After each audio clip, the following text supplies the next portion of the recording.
Hello, everybody. This is James Diboe, dedicated to original peoples. We got a special guest on. This is the third episode. It's called The Moors Before the Moors. Welcome back, Professor Kaba, aka Booker T. How you doing, my brother? Good to have you. My brother, I am doing excellent, Brother James. I want to thank you again for giving me this opportunity to speak to my brothers and sisters on your side of the world. And I've just been looking forward to this. As you know, we've charted out these 3 different presentations that we were going to do. Yeah. And so this is the 3rd one, and I'm just looking forward to having this conversation with you because there are so many ties that bind us together. So I'm looking forward to it, and I thank you for this opportunity.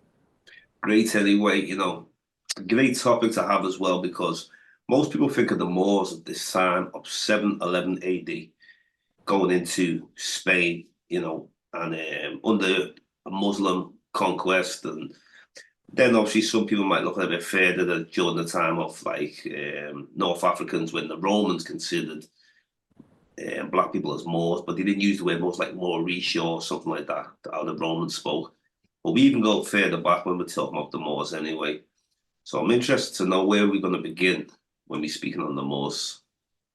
Well, it's interesting because, as I told you earlier, in terms of the Moors themselves, as an educator, just for the audience who may not be familiar with my work, I retired from the New York City, here in the United States, New York City Board of Education. I taught in the Bronx for 31 years. And I taught college. I've taught every grade. I've taught every subject. And as I taught my social studies, like geography, history, politics, economics, and social, what I began to realize is that the way in which the Western world set up the educational system is they teach history in episodes. Okay. And I'm speaking now on the psychology of information and the psychology of education. When you teach in episodes, for instance, the Moors, we have really focused on the Moors of 711 to 1492. Yeah. It's a phenomenal time in history. Definitely. These black folk did some phenomenal things. But episodically, it leads you to believe that an Indo-European people came and conquered these individuals, these Africans, and brought them into Spain. Because you're studying it from, let's say, the rise of Islam going into Africa. But what it leaves out from that episode is the episode that preceded 711. Definitely, yeah. What were Africans doing prior to 711? But then you have to ask yourself, well, what were they doing prior to that? So what you're looking at as it relates to the Moors, with great glory and respect for the 711 to 1492 AD period, what you have to do is you have to understand who were the Pelasgians. Okay. Pelasgians. Who were the Pelasgians? The Pelasgians were the Africans of the Mediterranean. Who were the Garamantes? Garamantes. Who were they? And when you come to realize who the Garamantes and the Pelasgians were, you understand that there were Africans in the Mediterranean basin thousands of years before 711 AD. Yeah. And then it opens you up to understand better why the Moors, so-called Moors, okay, the Pelasgians were the Moors before the Moors. What time period are we talking about with the Pelasgians? Well, you're going back. I can take you back 10,000 BC into North Africa. Okay. I can take you back to the point where when even Africans from Nigeria were coming into the Mediterranean basin. You see, Brother James, and to the family that's listening, when someone tells a perfect lie, the truth is unbelievable. There is a phenomenal historical record to be learned by us. Because I'm going to tell you something else, and I'm sure in your travels, Brother James, you know this. There are many Africans on the continent that don't even know their own history. Definitely, yeah, came across that, definitely. They don't, just like there are African Americans that don't know their history. Yeah. I am sure that there are Africans in Britain Definitely. who may be unfamiliar with the work of Dr. Marie Charles. Yeah. Who has that magazine, MFIT, Missing Definitely. Faces in Teaching. Yeah. Where she does a whole thing on foundational Black Britons, where she shows you Africans in Britain, in Ireland, in Scotland, in Wales, thousands of years ago. She can show you them on the shields of Europeans who so proudly said they belonged to Moorish families. We don't know our history. Yeah. And one of the things that my teacher, Dr. John Henry Clark, often told me that if the Western world were to return to you, the first thing they stole from you, they'd return you to you. Yeah. Because the first thing they stole from you was your history, your language, and your values, interests, and principles. Yeah. And they superimpose their history, their language, their values, interests, and principles on you. So that no matter what decision you come to in your life, it's never in your favor because you're not looking at the world through your eyes. Definitely, don't feel another lens. And so what I developed the concept of is to understand the importance of the episodes. Yeah. But to have a holistic view. Whole. W-H-O-L-E. A whole. It's like a puzzle with many pieces. Every one of the pieces is an episode. But to put your puzzle together, to become a whole person, you got to put all those parts together. And then you see the whole picture of the puzzle. Like in You Britain. can't be looking at just one part or another part. Those parts are important, but only as it relates to where they fit in the whole picture. It's like in Britain. I'm sure you've heard of Cheddar Man. 10,500 years ago. So when that came out and it went public, a lot of the British people, they were worried about it. They were talking about it as if it's going to affect their indigenous rights or something. The way like politics sometimes they use certain things to take away someone's rights, but in this case, he was right. It was nothing to do with it's just these were the findings. Now they might have found Cheddar Man a lot long before than when they said, well, he was a black man. So I'm not sure the first time they unearthed Cheddar Man, I'm not sure that they actually said that he was a black man. I don't know if it was years later with the new technology that came out where he happened to be a black man. I'm sure you've heard the Cheddar Man, but that's the only brother. That's the only thing that straight hair. Got blue eyes, yeah. So that's always allow us to see. And the way they speak on Cheddar Man, like he could have came from Africa, or he evolved into what we see today as the modern European. And you see, the other thing is there's no evidence that Cheddar Man had blue eyes. That's And there's no evidence that he had straight hair. Yeah. They just put that in there because they have to hold on to themselves. Because you see, brother, the book that I just completed that I published, titled Carbon Before Melanin, was meant to lay the groundwork for us to understand who we are as a human people. Yeah. There is only one race on the planet, Brother James, and that's the human race. And that human race was conceived, born, nurtured, sustained educated, civilized, technologized in Africa, amongst the people we call the Twa Mbuti people. Khoisan, the Central Southern African people, was the first family of the human family. Everybody's doing their ancestral tracings. Well, if everybody went back as far as they possibly could, everybody would be in Central or Southern Africa. Yeah. That's now we have just, the pygmies also as well. yes, well, they're called pygmies. Yeah. So they're quite a close related group, aren't they? The Khoisan and Yes. who they call the pygmies. Yeah.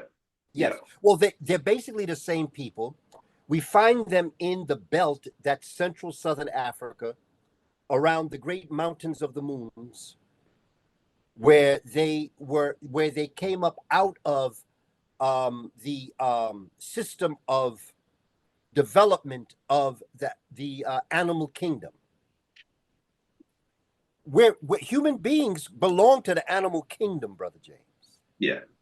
One with nature. No matter how we all want to create these phenomenal stories of how we came to be into existence, the bottom line is we all started as bacteria. Bacteria became plant. Plant became fish. Fish became amphibian. Amphibian became reptile. Reptile became mammal. And mammal went through stages of its own existence until, if you were to trace back the earliest mammal from whence humans came from, they were called the Hadroconium. Hadroconium. Hadriconium. That is the original mammal that's about the size of the uppermost digit of your finger. You see up here, that little piece of your pinky finger. Basically, that's the size of the original mammal. And then that went through a system of living that would then become who we consider to be the primates. And then primates would separate. Pangid stayed in the tree and hominid came down on the ground. Yeah. And that happened in Africa. As we got out of the forest areas into the grasslands, into the open areas, we started to grow taller. Because the reason why we were so short in the forest was because of our environment. The plethora, the overwhelming amount of trees. Most indigenous people I've met in the rainforest area and mountainous area, they are very short in stature. Yes. Which is quite interesting. Yes, and that's because of your environment. That's it, yeah. Because if you was real tall, you'd be bumping into things all the time. Yeah. And so as this African, Twa Mbuti, moved out of the forest area, and they were in the grasslands, in the savannah, in the open area, they were able to grow taller. Okay. And see, this is all science, Brother James. Yeah. But people want to live in a fantasy world. I'd rather live in a scientific world, because in the science world, Brother James, this is where we will come to understandings of who we are as a people.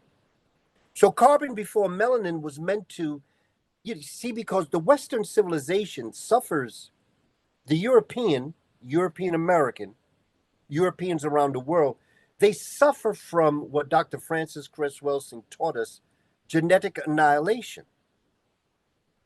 They came out of us. Yeah. They morphed out of us in terms of surviving the Ice Age.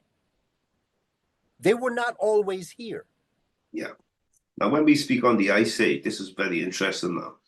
I watched a discussion when you were speaking about the Moors. And I remember you explaining that a lot of the modern the Indo-Europeans, as we see today, were coming from like Scandinavia area. I don't know how long ago. And when they came into what we call the Mediterranean now, and even before the Mediterranean, they encountered black folks. Yes, and these were the Moors before the Moors. Yes, that's right. Okay, the Greeks had a name, Ethiopia. Moors has the same. Negro, all of those have to do with their perception of our melanation, our pigmentation. It all refers back to color. Yeah, Africans did not have a name for their color. that's right. Yeah. They just called they had a name for the foreigners. They called them foreigners. Hickox is an example. Rulers of foreign land. Haibri is another example. Yeah.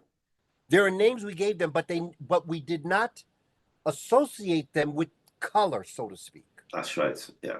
Now, I'm not saying that as absolute, because there might have been some words dealing with pale skin or whatever, but for the most part, we considered them foreigners. They referred to us by our color. Yeah. Because they lacked it.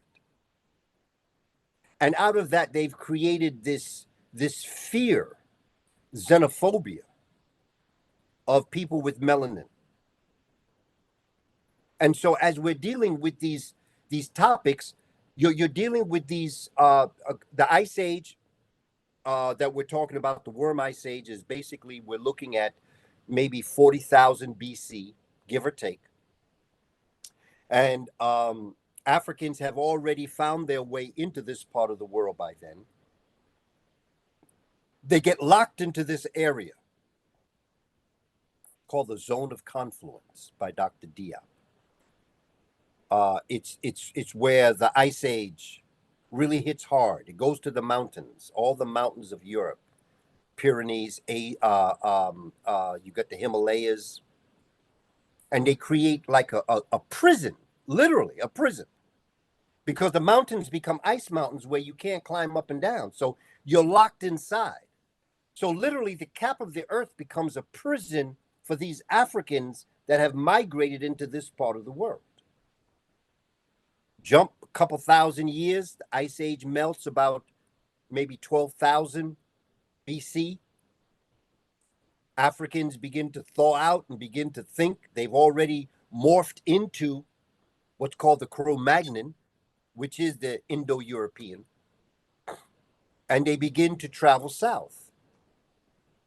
So that, give or take, by the year 3000 or 2000 BC, these Africans who have morphed into Indo-Europeans now find themselves coming down through Germany, Macedonia, and they come into the Mediterranean basin. Some of them go west. They find themselves in France and in Spain, Portugal, and they meet Africans there. Africans already got civilizations there. Yeah. They already set it up. Greece already set it up. And so then starting around, 2000 BC, you have this onslaught of depigmented Africans that have come with a horrendous mental disturbance. Definitely. Yeah. And bring war with them everywhere they go. They have no culture. Yeah. They barely have a cognitive language, but they have the ability to learn. Right. Okay. Yeah. Yeah. I mean, I'm aware of, like, say, we look back at like some of the invasions. Now, anyone who's speaking about like African history and they want to recognize these European invasions, I always say we must recognize the war within Europe and Asia before these people reached even Africa. As far as melanated peoples and melanated peoples encountering these people coming from these mountainous areas, Scandinavia and other places, before they even reached Africa, they already met blacks anyway in the Mediterranean, like you're saying, or in India. You had the caste system, for example, what they put in India. Sumer, one of the first places to get overrun, in Asia, black civilization, so it's like you say, things are taught in episodes. Yes. So this is the big problem, these episodes, because now you're totally cutting us off from our history completely. And it's only people like yourself and certain others that you're open the whole picture up, the whole book, not a chapter, Because I always wondered, where did these Indo-Europeans come from? Some people Yes. say Caucasus Mountains, that's where they were. And Mhm. then I've heard even Central Asia. I've heard Central Europe. A lot of places. You know, it's interesting. There's a brilliant scholar, um, Dr. Edwin Nichols, and he writes a chart. He develops a chart about how the three basic groups. There's only one race. This race broke off and became two ethnic stocks. European, let's just say white for now, and Asian. I don't like the term yellow, but let's just use that for now. Yeah. Because these are derogatory terms as far as I'm concerned. Yeah. But they're terms that are in our jargon, in our language. So if this is how we're going to say it, let's just say it so that we can say what we got to say and then move on to the more important point we're trying to make. The white is not a race. The yellow is not a race. They are considered ethnic stocks.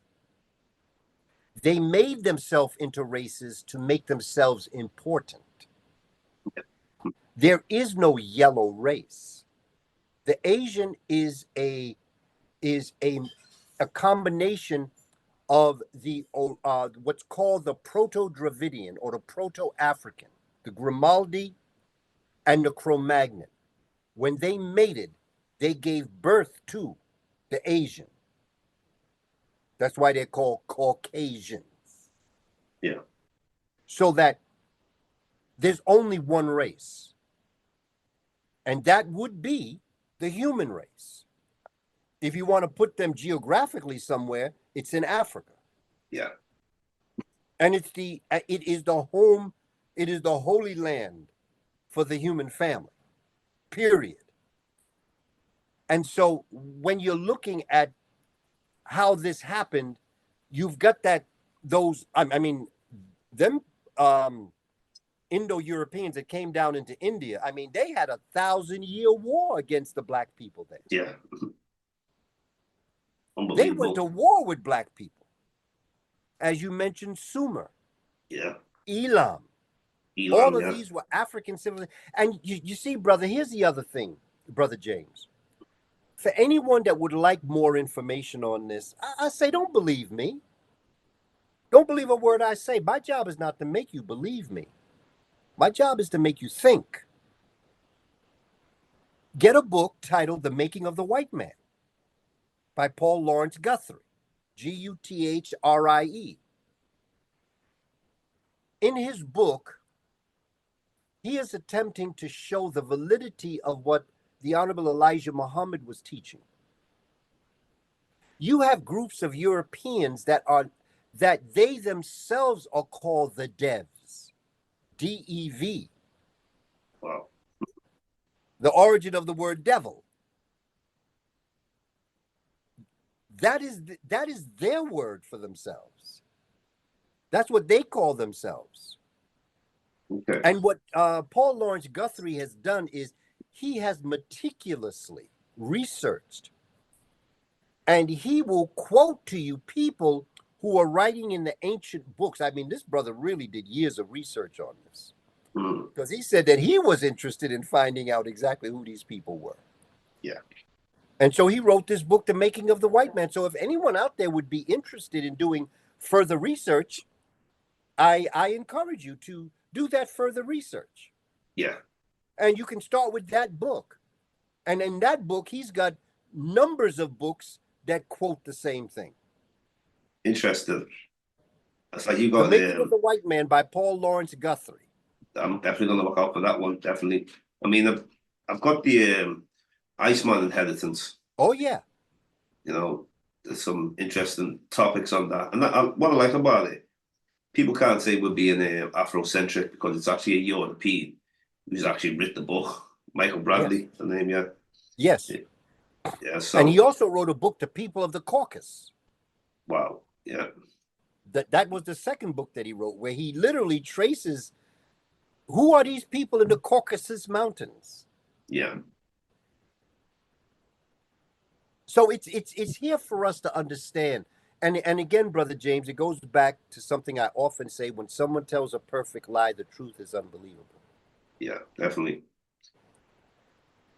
Now And with the Dr. Malik Moors, Charles, who you mentioned, say again, Dr. Dr. Malik Charles, who you mentioned, yes, and there's absolutely, it's there.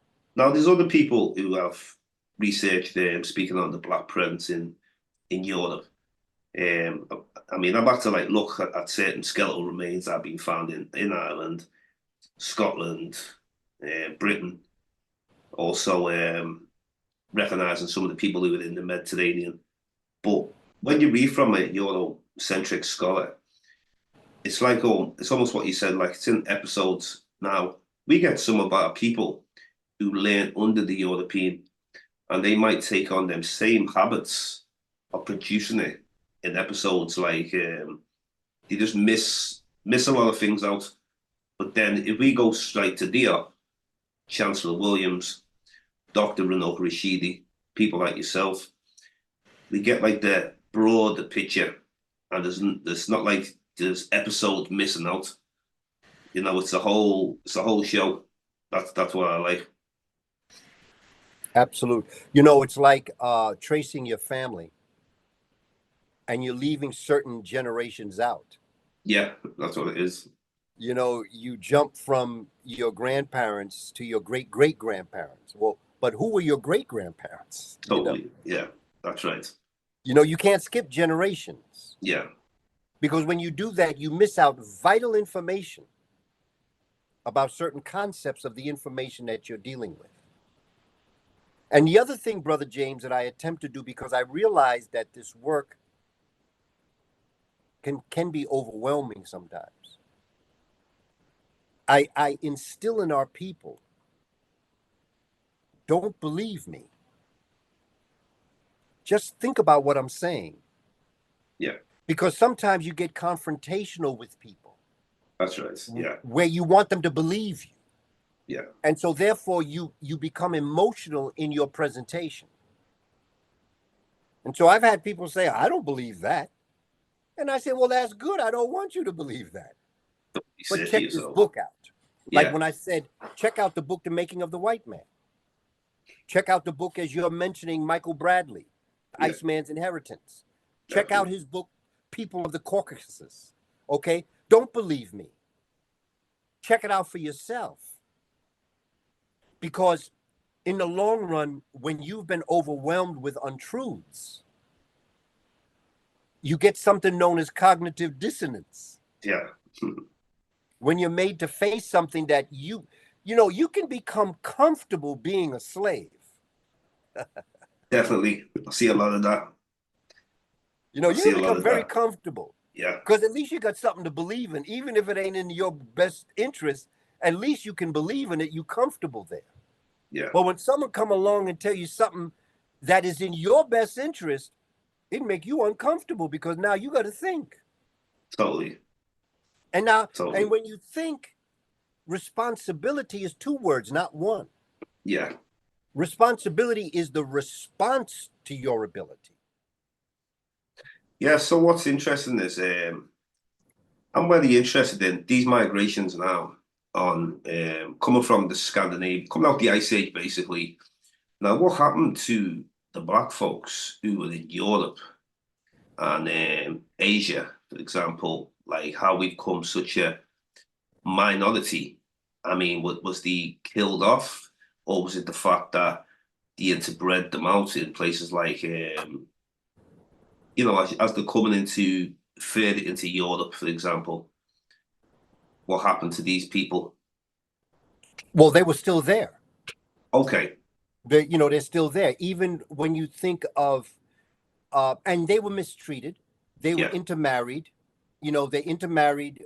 They came together. Um, some negative, some not negative. yeah, They just came together as a people, and they are the southern um, Europeans, even to this day, are considered yeah, inferior.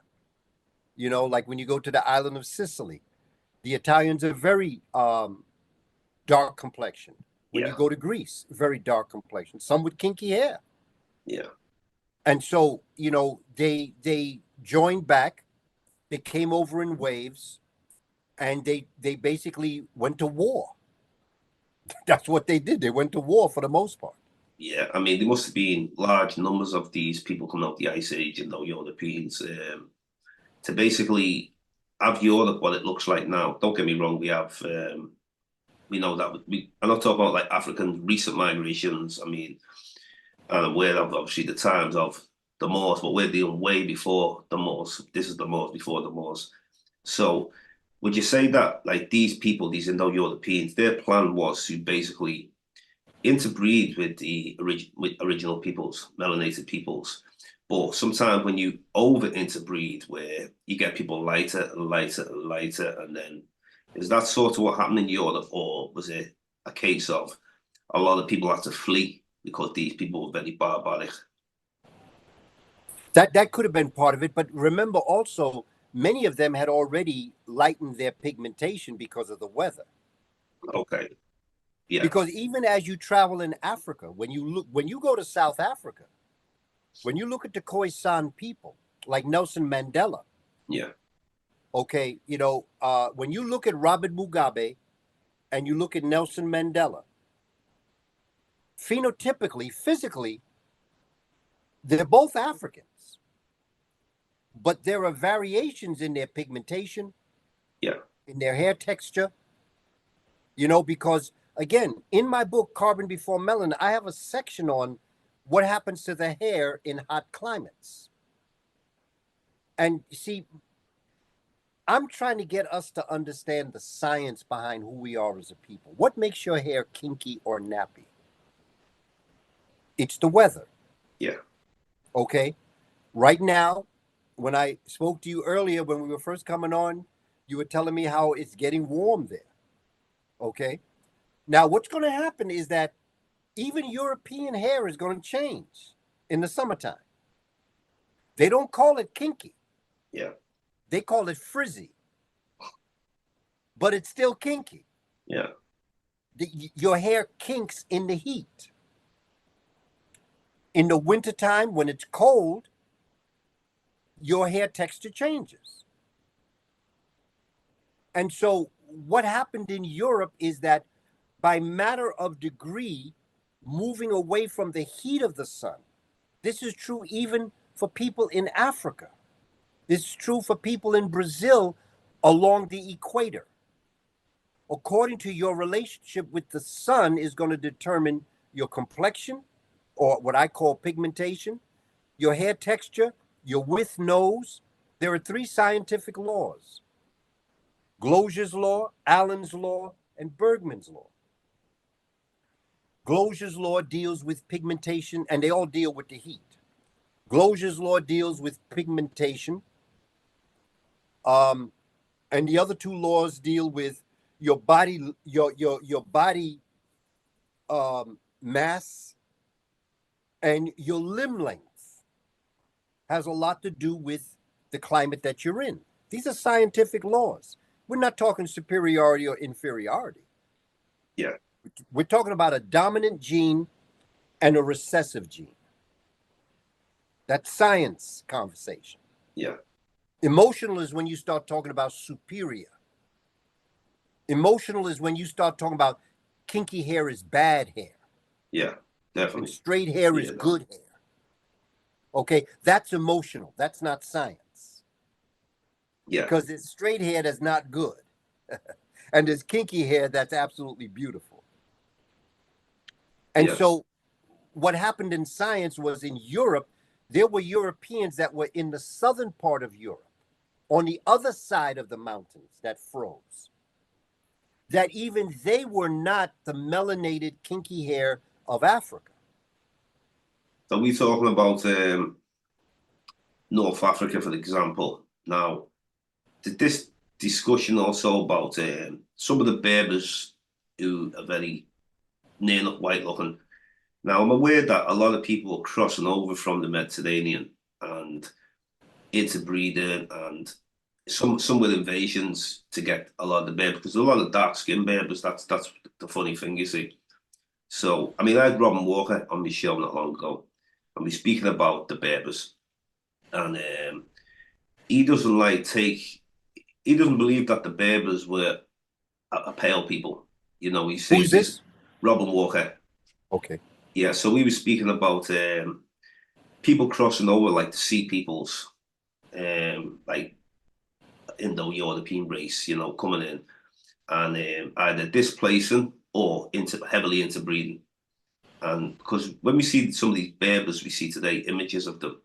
Now I understand that climate's changed, and but majority of these people who they call Berbers, who are near enough white, red hair, some of them, and blue eyes.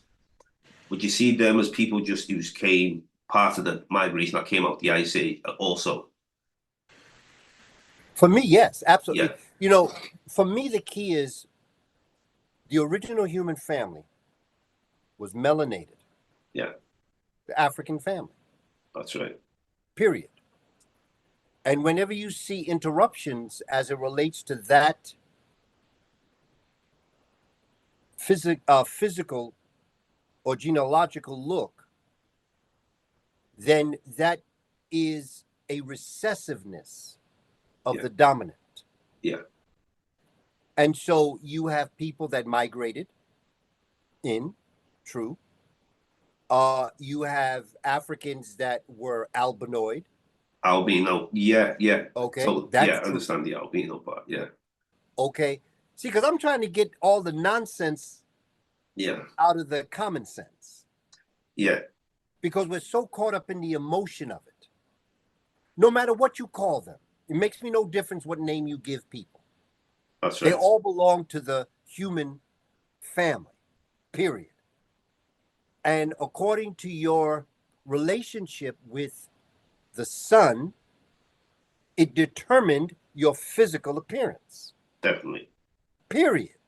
It's because like the problem with what it is with all this is, you know, if you look at different places around the world, even with melanated peoples, if Europeans are putting images out there of different people, they always like to depict them like they're very light. And I've noticed this in Asia. They show you the lightest Asian. North Africa, they make sure they show you. They won't show you the dark skinned Berbers, or like Southern Europe. Don't really like to show you the dark skinned Europeans. So it's this thing of like lightening up images all the time, lightening up people, and you see as a result of white supremacy in places like India, where they have a caste system, they prefer lighter skin.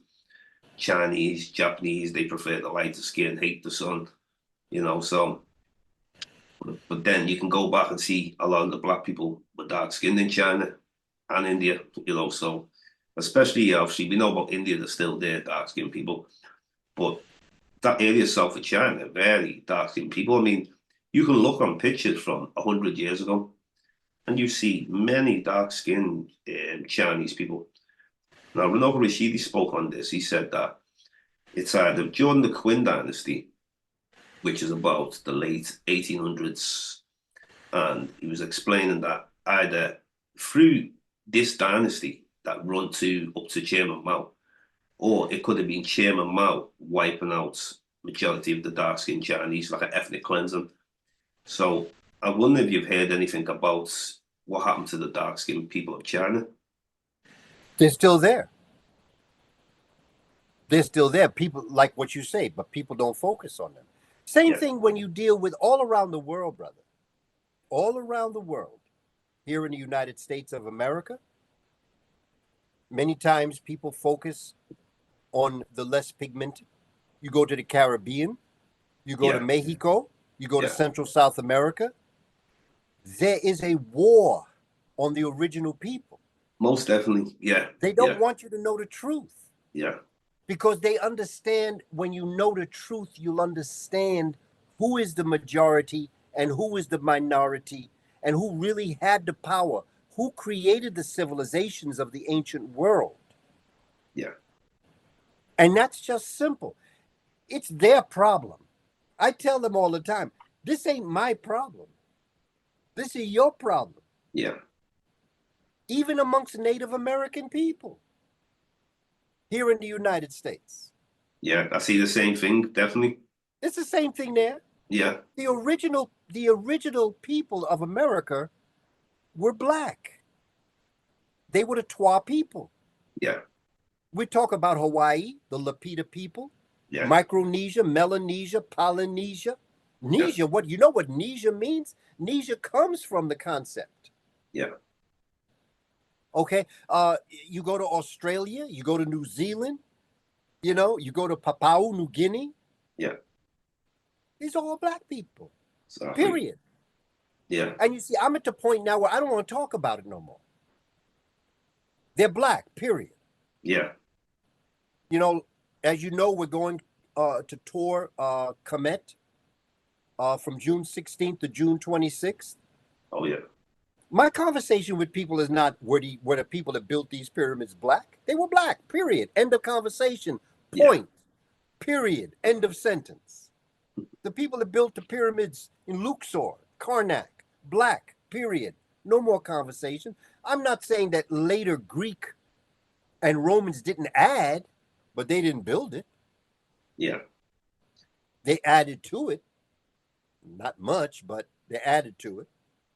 An interesting one as well, as we were speaking about the European coming out the Ice Age, if we go to the other part of Eurasia, so we're talking like Mongolia, these Siberia areas, because when we say the Mongoloid, and I know that we all come from the one race, but when people consider what is Mongoloid, so you people in Mongolia, China, Japan, have they come out of the Ice Age too, or are they a result of mixing with people who came out the Ice Age, albinism or white skin, and mixing with the dark-skinned Chinese people that were there, and what we have today is the Chinese race, or what they call the Chinese race.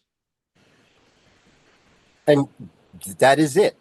Yeah. And because those individuals were in the mountains, see, this goes back to brother Dr. Edwin Nichols, when he talks about the African, the European, and the Asian, and the axiology, or their view toward their worldview.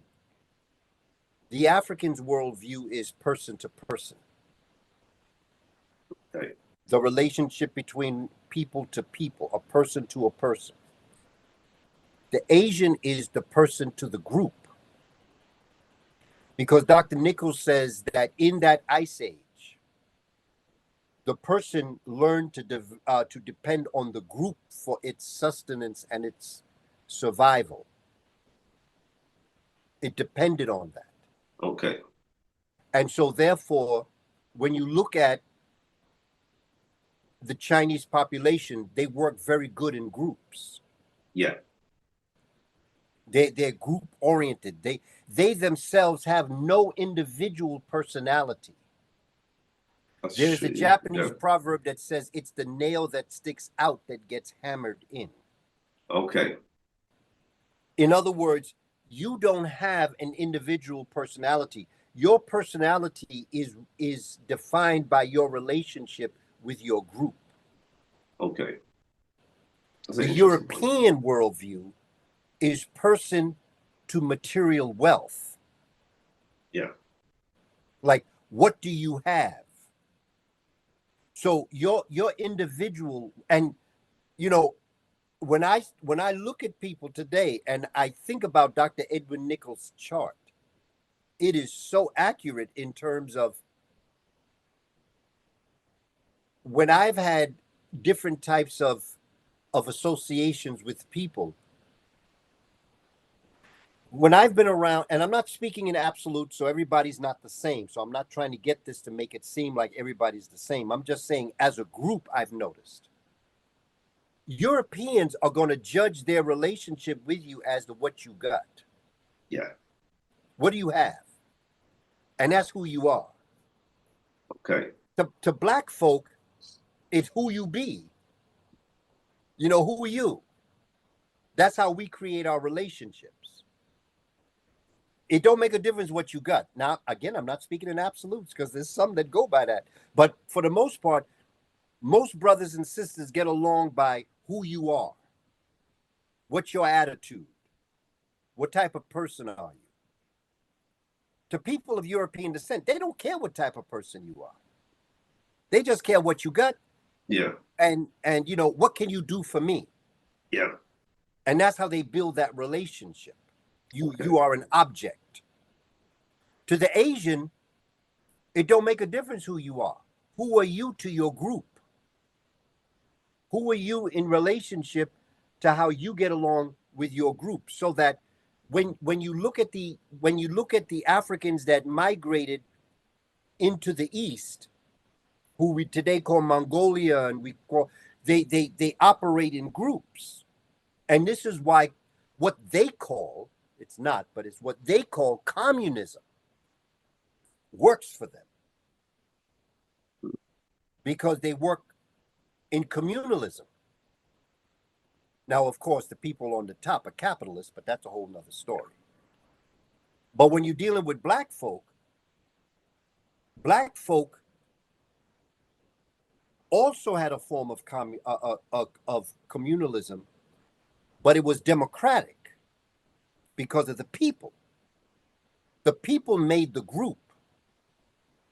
And so therefore the group solved the people's problems and met their needs. That's not always the same in Asia. But in Africa, of course, we've been tainted in certain ways. We've been living in this world long enough, so it's not always the same. But the way in which we do it is that this is what churches are. This is why churches are so popular. Because you're a member of a church. The early churches of the Caribbean and America protected you, even on the plantations. The church protected you. And in many ways, your pastor was your father. And the church mother, many times, the mammy, was your mother. So that was our family, psychologically. Right. And so those are the three different axiology or worldviews that Dr. Edwin Nichols talks about.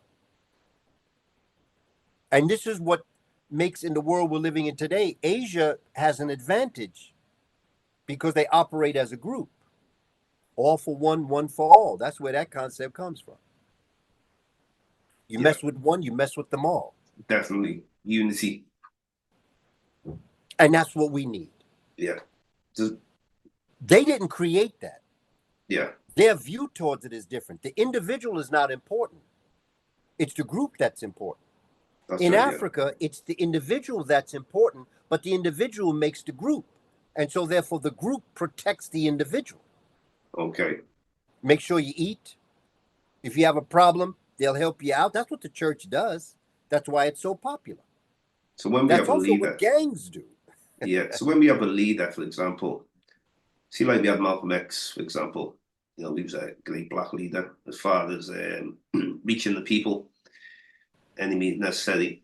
Now, when he passed away, we're always looking for that next leader instead of looking as leaders or, you know, it's just like a continuation of this one, like almost like a one savior all the time.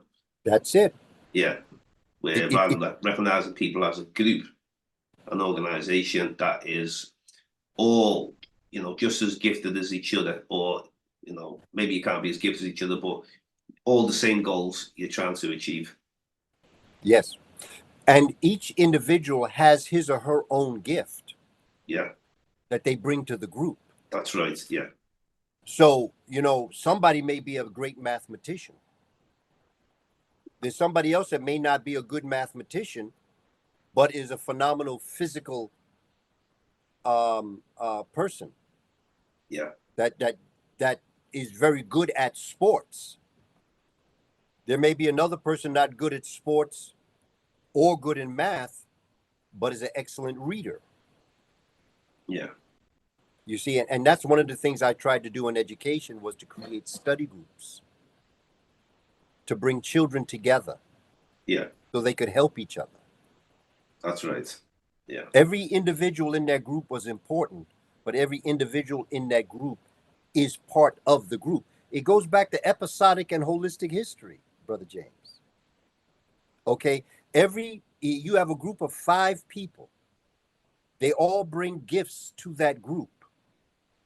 No one person is more important than the other. Yeah. But when they work together, everybody's a great mathematician. Everybody's great in sports. Everybody's great in reading. Everybody's great in music, because you, as a group, you've got your musician, you've got your mathematician, you've got your reader.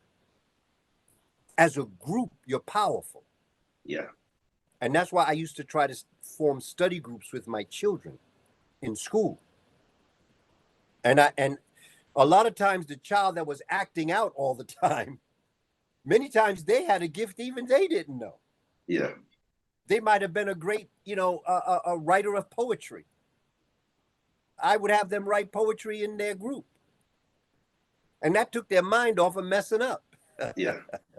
Well, it's interesting you mentioned about the groups and that, because we could have a group of black folks and then sometimes we let our ideologies get in the way. Like this one is Muslim, this one's Christian, this one is atheist or science, or this one is, rather than like, well, let's put all our knowledge together, work together for the common cause as true Pan-Africanism, but they'll let the ideologies get in the way and then it just fragments the group.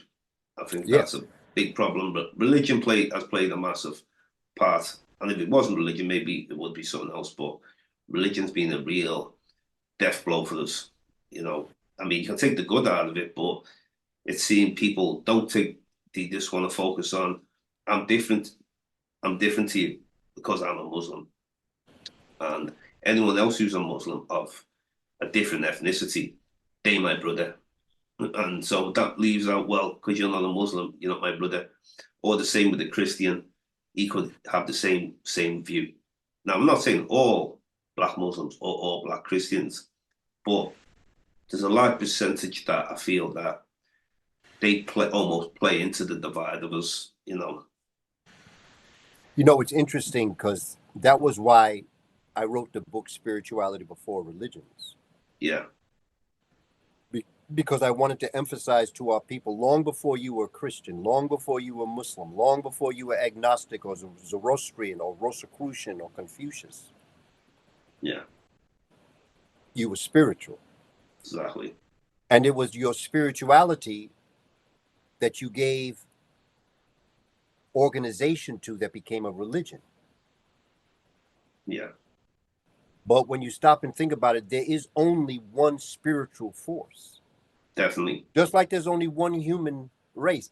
You see, what the human being tends to do, Brother James, is separate themselves through feelings of inadequacy or inferiority. Yeah.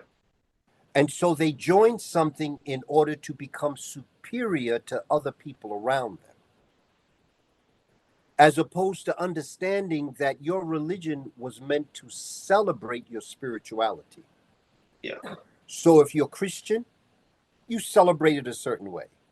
If you're Jewish or Hebrew, you celebrate it a certain way. If you're Muslim, you celebrate it a certain way. If you're Rosicrucian, atheist, agnostic, A to Z, I don't care. But everybody is looking for their savior, going back to what you were saying earlier. Yeah.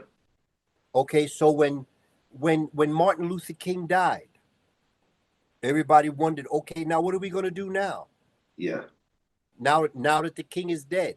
Okay, what about when Malcolm died? Everybody wondered, what are you going to do? I believe that one of the things that we have to do as we move forward is we have to start thinking as a group.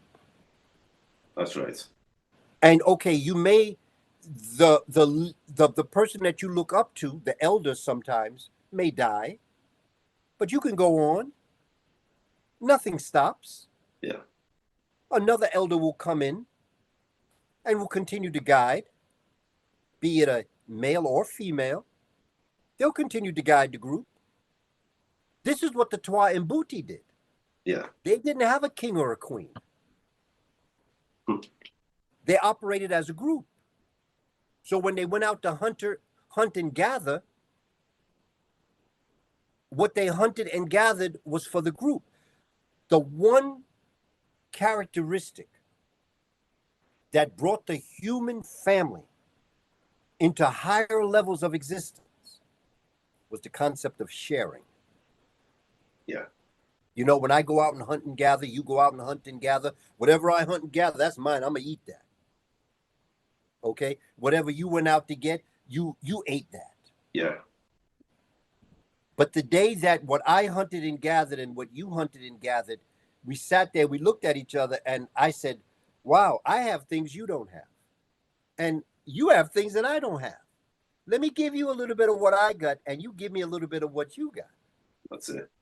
That ushered in a new way of thinking amongst human beings, amongst the Twa and Buti Khoisan, was the idea of sharing. Because when I ate what I ate only what I ate. When you ate only what you ate. But I only ate what I collected, and you only ate what you collected. Individualism. But when we shared, instead of me eating 2 things and you eating 2 things, you ate 4 things and I ate 4 things. Yeah. Because I gave you 2 things you didn't have, and you gave me 2 things I didn't have. Yeah. You see? Yeah. And that's how life is about everything. Sharing. And understanding that the Creator has brought you here to do certain things. And that your objective is not for you to do for you. It is for you to be able to do for the society in order to usher us into a new way of thinking. So funny enough, you just mentioned before about they didn't have a king or the queen.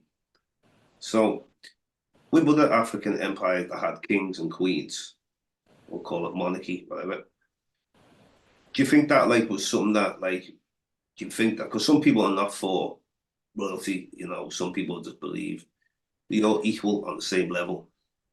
How do you feel about royalty, like as far as even African royalty? I mean, Mansa Musa, the amount of riches that he had, I mean, was he feeding his people a lot as well, or was it more? Did you feel Mansa Musa was more individualism, or he made sure he looked after his people? Well, see, that's the key. Right there is the key to the question. Yeah. Because what began to happen is that societies began to get very big. You see, you're dealing with communities that are small. No more than 50, 60 people in a geographic area. So you didn't need a king and queen. But what happened when 4 of those communities came together and you had close to 300 people? There were certain things that you just couldn't attend to. Yeah.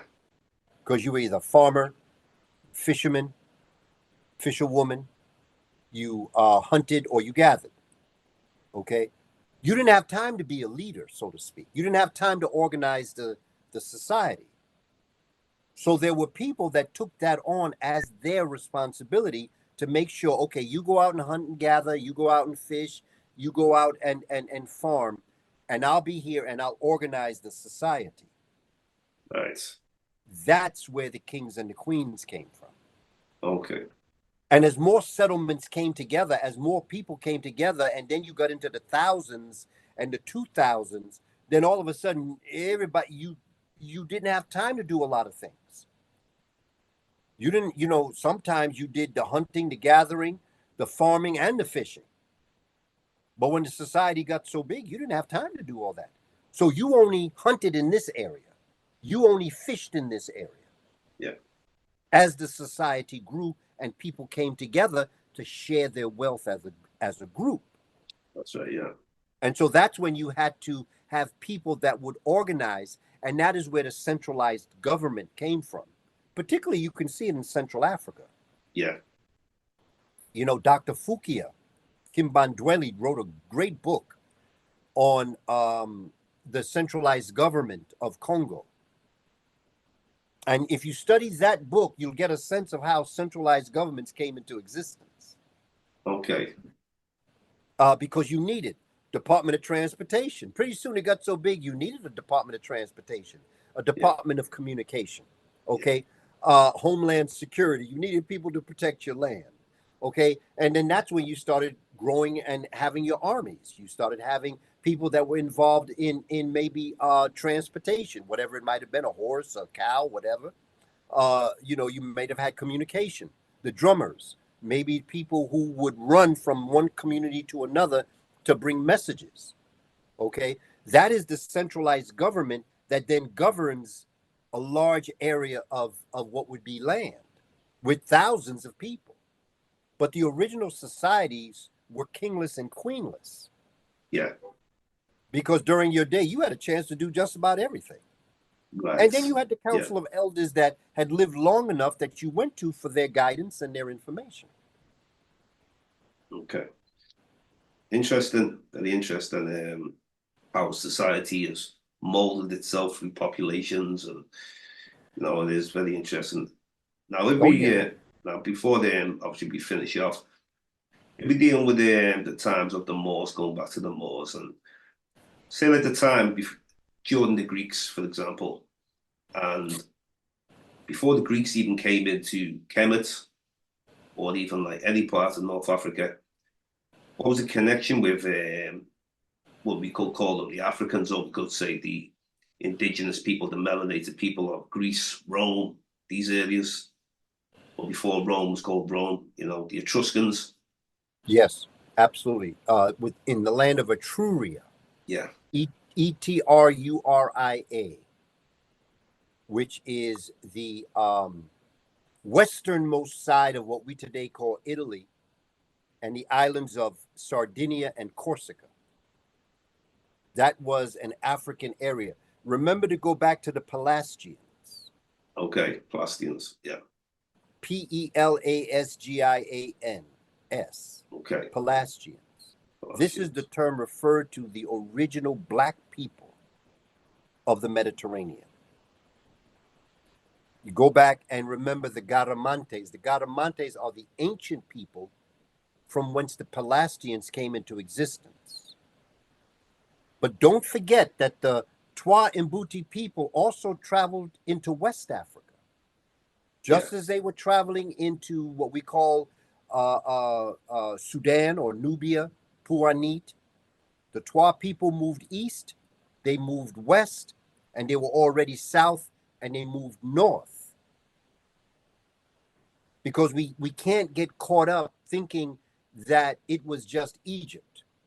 It wasn't. Yeah, West Africa was as active in the Mediterranean. Yeah.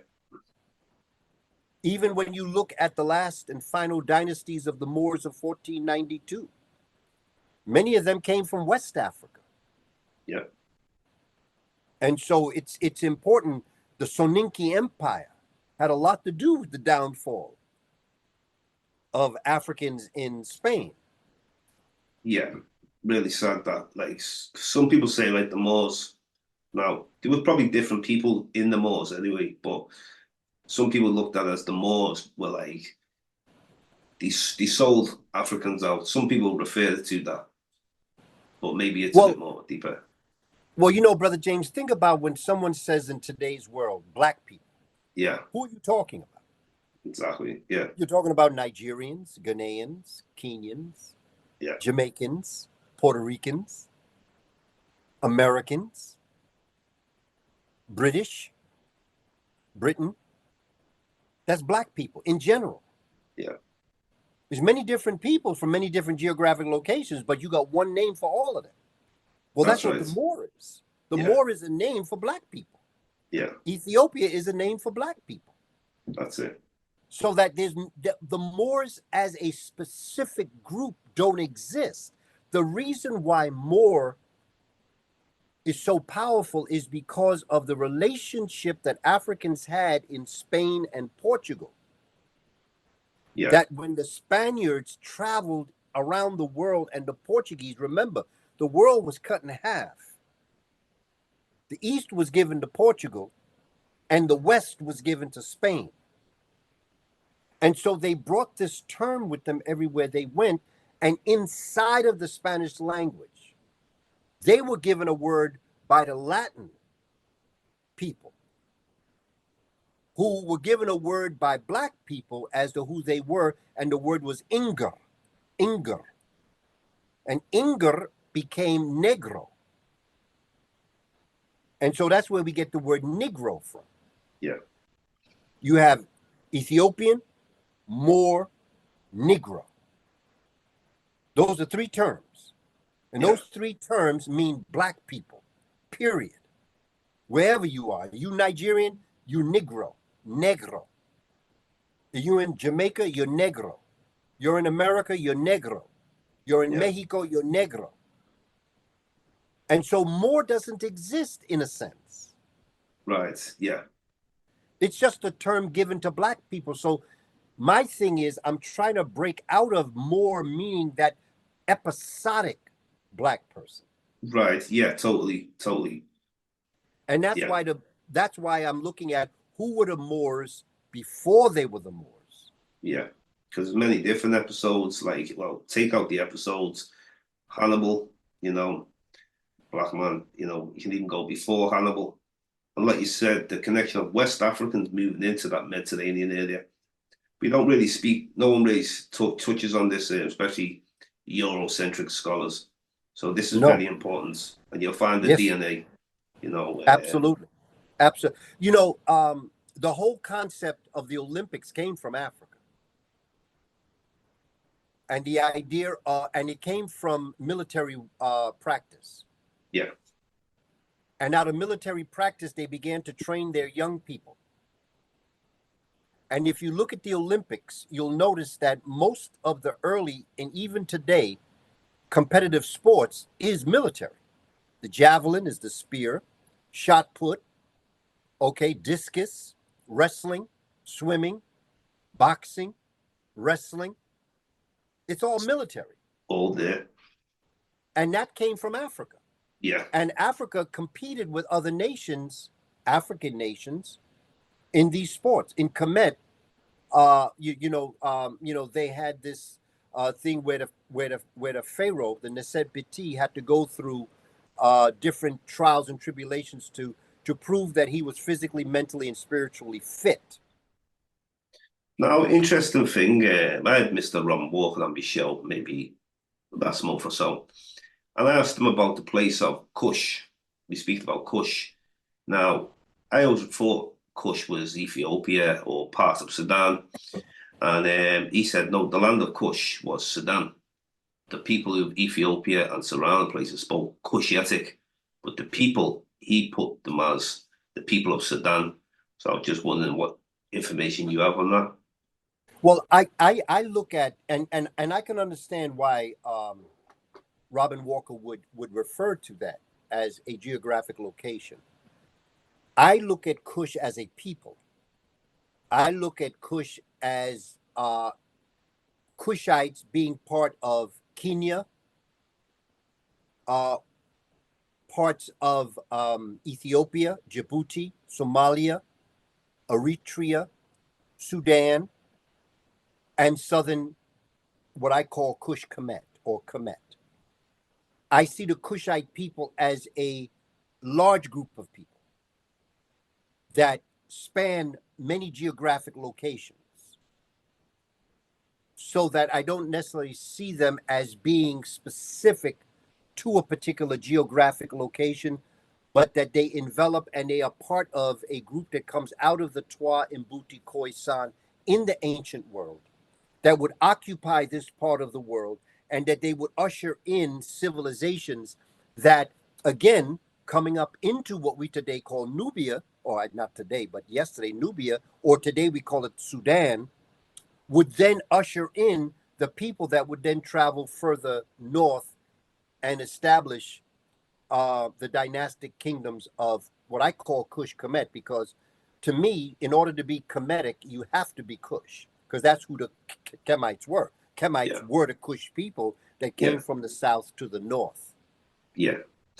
I mean, it's like I say, I was like surprised by his answer, but don't get me wrong, maybe he's being specific on the name Kush. Like, for example, we might have the same people and we migrate different places, but when we give ourselves this land here is Kush, so maybe he means like someone decided in Sudan that this is going to be called Kush, and it expanded into other places. I mean, that's what I try to understand it. The name Kush.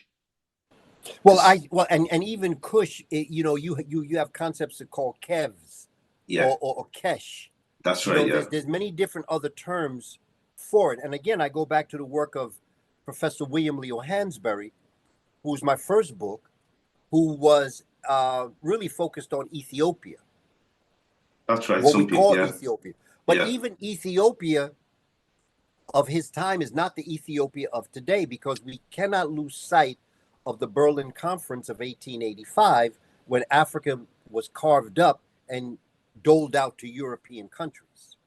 yeah. So the Ethiopia of today, modern Ethiopia, in the ancient times. I mean, the name Ethiopia was come from the Greeks, and they actually used to show a large part of Africa that was called Ethiopia. You know, and even It's called called people, Abyssinia. Many yeah, people called it Abyssinia.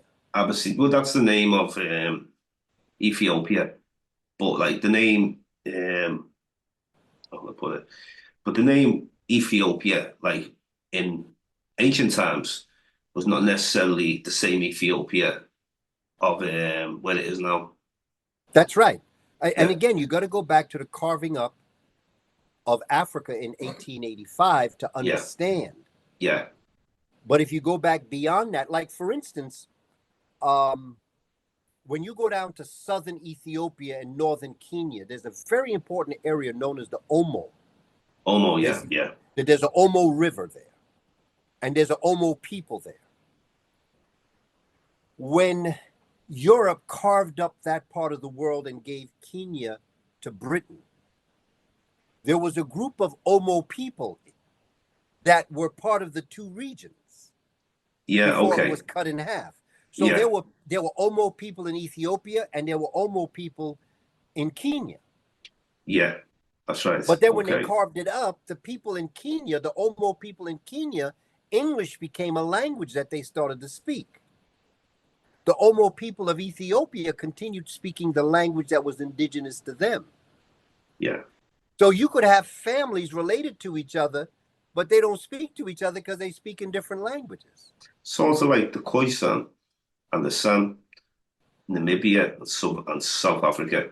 You know, where they Yes, be two separate countries and they speak a similar dialect and basically a similar people, like closely yes, related.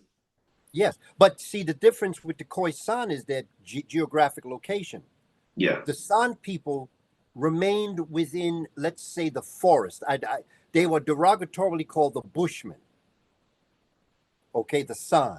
yeah. The Khoi were the ones that were around the Kalahari Desert. That's right. Yeah, And so they're the same people, but it's like, you know, some people live in Liverpool and other people live in London.